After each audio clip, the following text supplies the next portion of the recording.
মুসলমানদের যদি ঈমানটা তাগড়া না হয় তাহলে ধীরে ধীরে আস্তে আস্তে করে সব চলে যাবে। সুতরাং ঈমানটাকে তাজা করতে হবে। সম্মানিত ভাইরা আমার, আল্লাহর নবী তিনি বলেন, এই দুনিয়ার বুকে আল্লাহ পাক तमाम পৃথিবীর মানুষগুলোকে এমনিতে আল্লাহ রাব্বুল আলামিন শুধুমাত্র পাঠিয়ে দেয় নাই। আল্লাহ নবী তিনি বলেন, ওরে পৃথিবীর মানুষরে, আদ-দুনিয়া ওয়া মাজরাতুল আখিরাহ, দুনিয়াটা তোমাদের জন্য হলো আখিরাতের বাজার। দুনিয়াতে এমনিতে আসো নাই, দুনিয়ার বুকে এসেছো শুধুমাত্র মার্কেটিং করার জন্য, বাজার করার জন্য। বাজার করো বান্দা, বাজার করো, মার্কেটিং করো। আজকে বাজার বলতে কি বুঝলাম? মানুষ শুধুমাত্র এদিক আর ওদিক ঘুরে বেড়ায়। আজকে এই জায়গায় জালসা হচ্ছে, তারপরে মানুষগুলোকে পাওয়া যায় না। মেলার মতো শিখ মানুষগুলো শিখ বাইরে শুধুমাত্র ঘুরে বেড়াচ্ছে। সম্মানিত বাইরে আমার, বাজার বলতে কি বুঝলেন? তিজারত কাকে বুঝলেন? আইয়ুহাল্লাযীনা আমানু হাল আদুল্লুকুম আলা তিজারাতিন তুজিকুম মিন আযাবিন আলীম। আল্লাহ পাক বলেন, ও পৃথিবীর মানুষেরা শুনো, কান খুলে শুনে নাও। আল্লাহ পাক তিনি বলছেন, হাল আদুল্লুকুম আলা তিজারাতিন, আমি কি তোমাদের এমন একটা ব্যবসার কথা বলে দিব না, এমন একটা ব্যবসার কথা বলে দিব না, তুজিকুম মিন আযাবিন আলীম, যে ব্যবসা করলে পরে আল্লাহ পাক তোমাদেরকে জাহান্নামের আগুন থেকে তিনি বাঁচায় নেবেন। এমন একটা ব্যবসা আছে, যেই ব্যবসা তোমরা যদি করে থাকো তাহলে ভয়ঙ্কর আযাব থেকে আল্লাহ রাব্বুল আলামিন বাঁচায় নেবেন।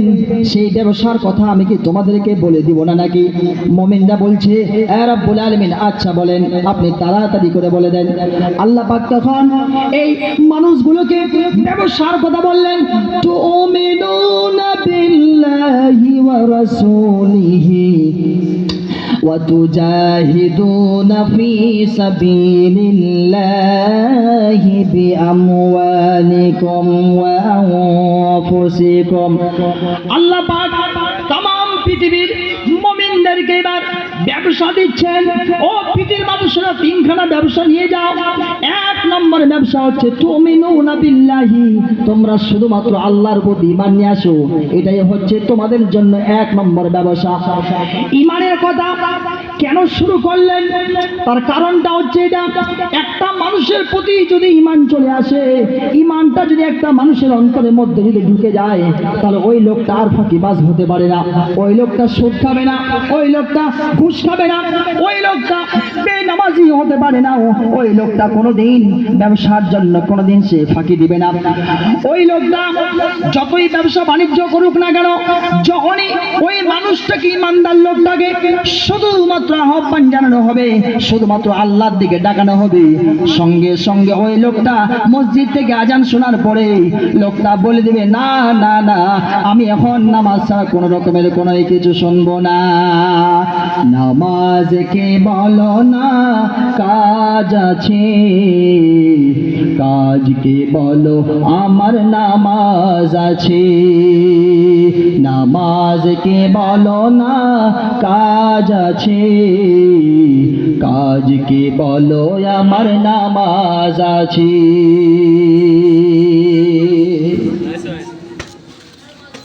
জি, এক নম্বর ব্যবসা আল্লাহ পাক তিনি আমাদের দিলেন কি? তুমিনুনা বিল্লাহ, আল্লাহর প্রতি ঈমান নিয়ে আসে।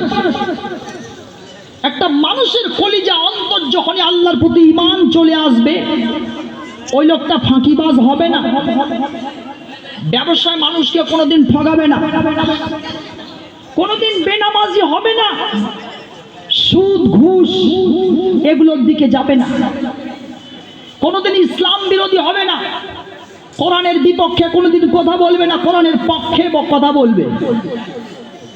এটা হচ্ছে এক নম্বরের ব্যবসার কথা আল্লাহ পাক দিলেন।